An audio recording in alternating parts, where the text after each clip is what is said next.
Assalamualaikum warahmatullahi wabarakatuh.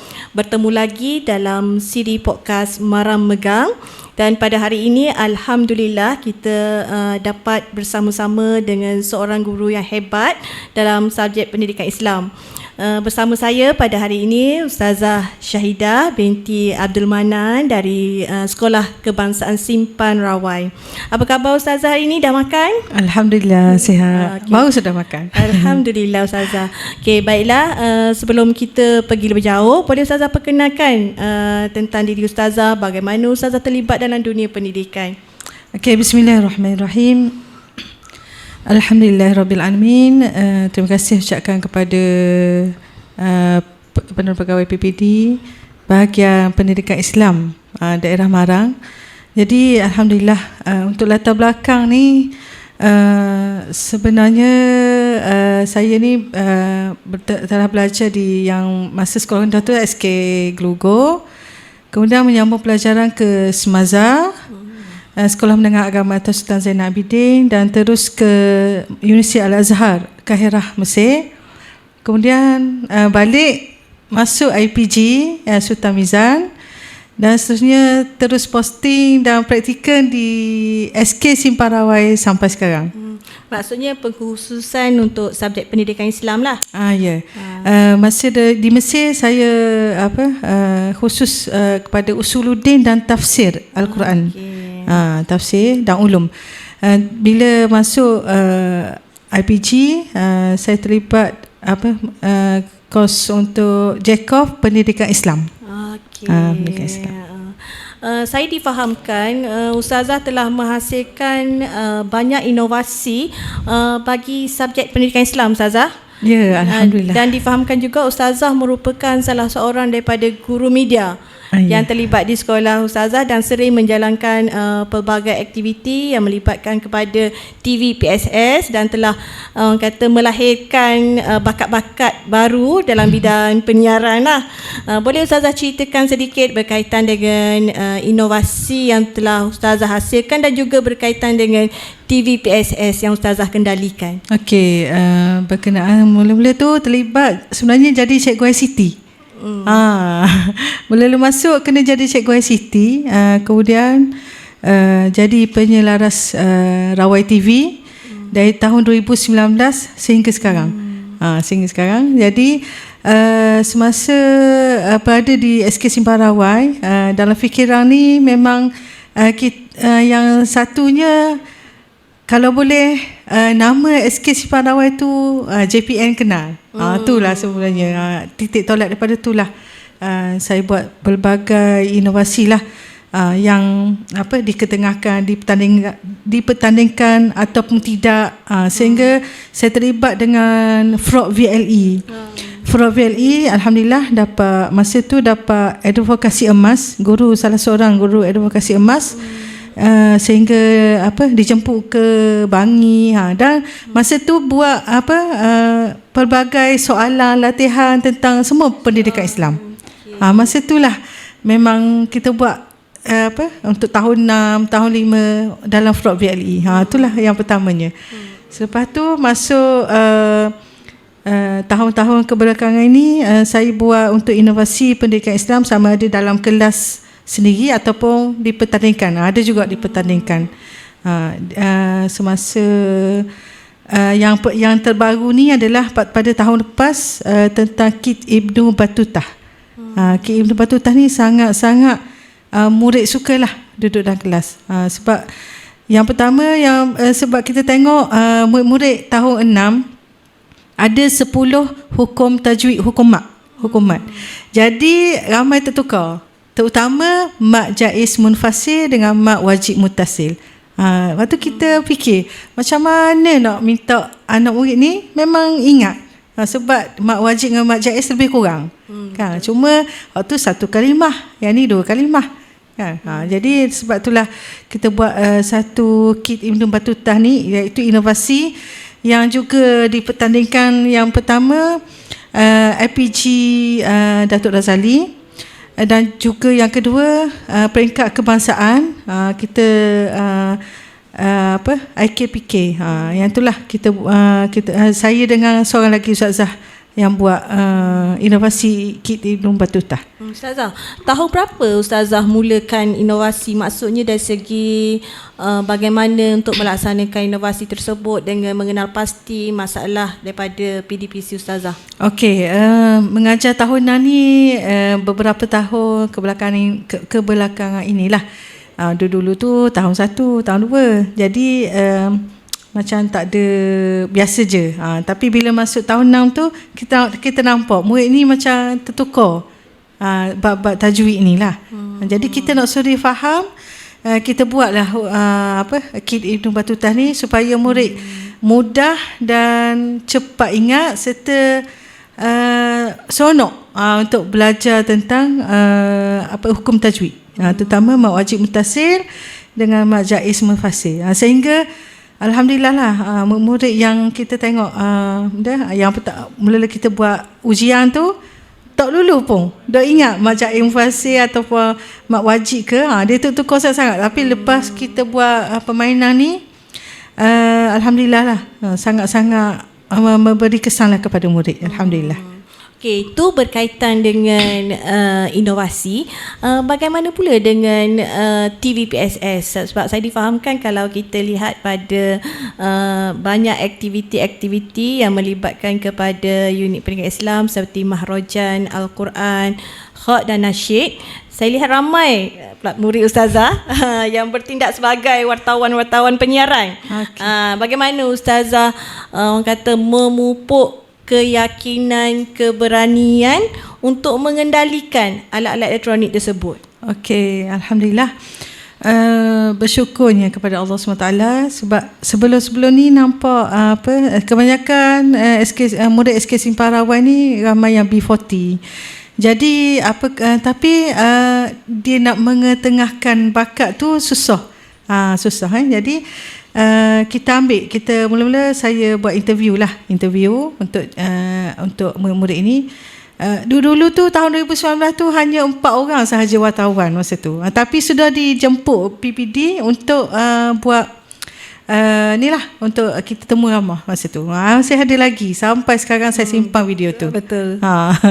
Jadi alhamdulillah murid yang pertama tu memang sangat hebat sehingga ada seorang tu dapat 12 A+ tahun lepas. Alhamdulillah. Tahniah Ustazah. Masa SPM. Dan dia kata melalui Rawai TV lah, dia mampu dia buat yang terbaik untuk diri dia sebab dia pun nilam peringkat kebangsaan, dapat naik Johan peringkat kebangsaan. Masa tu masa dia periksa pun dapat yang terbaik, dan juga dia sebagai penolong ketua murid di sekolah sekolah menengah. Jadi kita buat macam ni lah, kita memberi semangat kepada murid, terutama kru Rawai TV untuk menjadi seorang yang sangat berkeyakinan, yang sangat-sangat berkeyakinan dan boleh duduk di hadapan, sehingga masuk hampir semualah masuk pertandingan tu kru Rawai TV. Betul. Masuk sehingga yang kafar pun ambil kru Rawai TV, yang dan Insilik tu. Ramailah sehingga sampai sekarang mereka ni masih berhubung dan memberitahu mereka masih aktif. Contoh di SMK Adrian Guling, sehingga boleh jadi MC peringkat negeri, imtiaz Kuala Terengganu, imtiaz Sekolah Berah, imtiaz TU. Mereka juga menjadi salah seorang penggerak kepada TV sekolah masing-masing.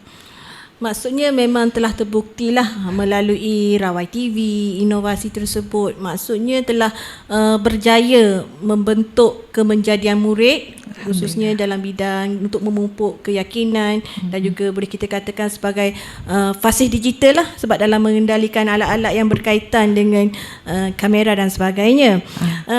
Saya nak tanya Ustazah, bila kita lihat pelibatan ustazah dalam bidang penyiaran di peringkat sekolah dan juga dalam bidang inovasi, siapakah inspirasi ustazah untuk ustazah terlibat dalam bidang ini? Kalau kita lihat tidak ramai cikgu-cikgu kita yang mungkin katanya nak berminat kerana ialah mungkin dari segi kekangan tugas dan sebagainya lah ustazah.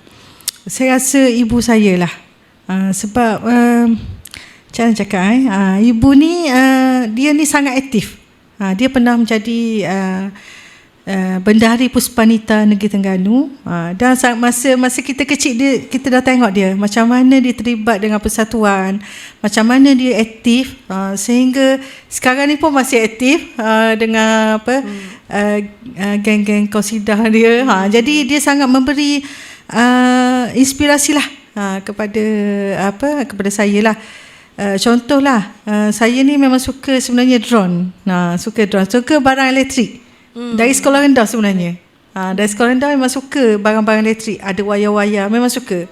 Mic kalau perhimpunan pagi tu, walaupun biasa lelaki yang buat, tapi saya perempuan yang buat. Memang suka. Sehingga macam tentang drone tu, saya ambil kru Rawai TV untuk menjadi masuk pertandingan, sehingga alhamdulillah setakat ni 2 tahun berturut-turut mendapat johan peringkat daerah dan juga naik johan peringkat Negeri Terengganu. Maksudnya kita bagi pupuk semangat. Maksudnya dari semangat dan maksudnya dari segi minat sendiri. Minat sendiri. Jadi seterusnya, apakah orang kata KPI ustazah lah seterusnya untuk murid-murid di SK Simpang Rawai? Okey, oleh kerana sekarang ni kita tekan pada adab, tentang adab dan nilai. Sebab adab ni bila adab dahulu baru ilmu. Bila kita tengok adab-adab murid sekarang ni sangat-sangat lainlah daripada dulu adab. Jadi saya pun sebenarnya buat satu kajian tindakan untuk adab ni, dan saya terapkan dengan hadis 40. Kajian tindakan ni saya telah hantar sebenarnya penyertaan, tapi tak tahu macam mana. Jadi sebab hadis 40 ni sangat menekankan terutamanya tentang adab. Jadi dalam kelas saya telah buat komik untuk hadis 40 ni sebenarnya tentang yang berkaitan dengan adab. Hadis 40 tu, jadi kita print, kita minta murid yang baca, dia tahu macam mana adab sebenarnya seorang murid, seorang anak, seorang kawan kepada kawan dia dan sebagainya. Jadi kita tekan adab dulu sekarang ni. InsyaAllah bila kita beradab, saya tekankan, bila kita beradab, insyaAllah apa yang kita belajar, apa yang kita nak terapkan kepada diri kita ni, insyaAllah kita akan berjaya macam mana sekalipun. Sangat betul Ustazah, sebab dalam pendidikan kita pada hari ini pun sangat menjadi satu peranan yang amat penting kepada guru dalam pembentukan karakter murid-murid kita lah di sekolah.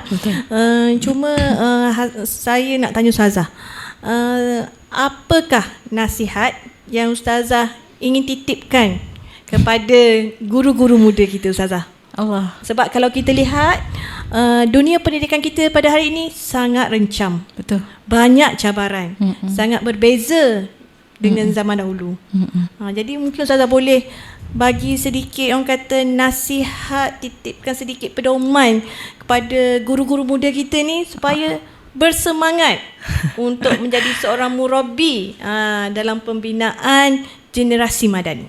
Okey, kepada sahabat-sahabat lah seperjuangan, iaitu guru pendidikan Islam, kita sebenarnya sebagai guru pendidikan Islam, yang pertama kita kena ada ilmu. Sebab masa duduk Mesir dulu kita belajar, masa saya duduk Mesir, ustaz aja selain pada ilmu yang kita ada ni, guru pendidikan Islam, bahasa Arab, lugah, usuluddin, syariah, tapi kita kena ada skill yang lain, ilmu yang lain daripada tu, supaya orang pun tengok kita ni bukan saja boleh bercakap, boleh menyampaikan ilmu, tapi orang boleh ikut kita daripada segi contoh yang pandai komputer, buatlah supaya ilmu yang kita ada ni kita serapkan dalam mungkin dalam teknologi ke apa ke, kita buat poster ke, ikutlah apa-apa pun. Jadinya kita kena ada soft skill. Maksudnya kita kena ada satu pendidikan, ilmu yang lain daripada yang kita ada sekarang, supaya murid pun tengok kita. Kadang-kadang orang fikir, betul ke sekarang ni pun saya di sekolah bukan saja mengajar pendidikan Islam, tapi mengajar RBT, reka bentuk dan teknologi tahun 6, yang mana kena coding, kena belajar coding. Ustazah menyaut syabaran. Sehingga murid-murid kata, betul ke Ustazah ke ajar kita orang RBT? Betul. Ustazah tahu coding ke? Tahu. Memang terkejut lah. Sebenarnya benda tu kita kena ada lah. Selain terutama guru muda lah. Nampak guru muda sekarang ni macam mana dia kurang ada ilmu-ilmu itu, kurang untuk memberi ilmu selain pada ilmu yang ada tu je. Maknanya pendidikan Islam je, bahasa Arab je, tak ada ilmu yang lain. Maksudnya kita kena, orang kata, pembelajaran sepanjang hayat. Pembelajaran hayat. Maksudnya kita kena betul. integrasikan jugalah dengan bidang-bidang lain. Khususnya kalau hari ni kita tengok dari segi orang kata kepantasan digital, betul. AI-nya Betul. kena perkayakan dengan ilmu-ilmu digital lah, mungkin dalam memudahkan dakwah kita. Dakwah kita maksudnya kita betul. kena menguasai keadaan semasa itulah kan Ustazah. Jadi tahniah lah Ustazah. Saya rasa sangat baiklah perkongsian Ustazah. Moga-moga apa yang Ustazah usahakan itu akan membentuk kemenjadian murid kita insya-Allah dengan lebih cemerlang. Dan mungkin ada kata-kata terakhir Ustazah. Okey, kata-kata terakhir, istiqamahlah dalam perjuangan kita untuk mendidik anak bangsa. Terima kasih Ustazah. Sekadar itu perkongsian kita bagi siri podcast Maram Megang.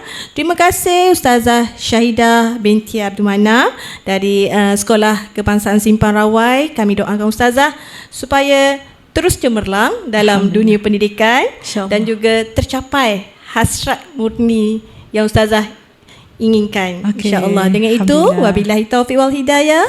Wassalamualaikum warahmatullahi wabarakatuh. Sehingga bertemu lagi pada sesi akan datang.